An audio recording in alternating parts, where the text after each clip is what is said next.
রিজার্ভের পরিমাণ এখন 5 মাসের আমাদের ইম্পোর্টের সমান। ইসলামী ব্যাংকগুলোকে 5টি একীভূত হচ্ছে।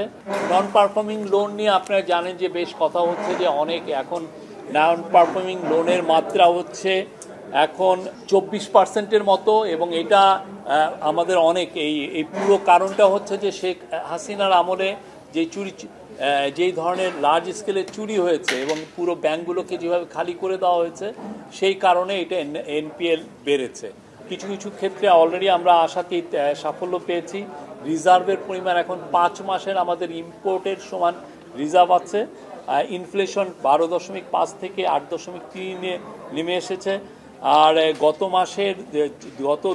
1-2 মাসে রিজার্ভ ইনফ্লেশনটা আসলে 7%-এ নেমে আসতো, কিন্তু নেমে আসতে পারেনি। অনেকটা কারণ হচ্ছে যে চালের দাম হঠাৎ করে বেড়ে গিয়েছিল। আর উনি বলেছেন যে ইসলামী ব্যাংকগুলোকে 5টি একীভূত হচ্ছে, আর 9টি NBFI, non banking financial institution, যেগুলোকে অনেকে লিজিং কোম্পানি বলেন, তাদেরকে অবসায়ন করা হবে। অবসায়ন তো আপনারা জানেন।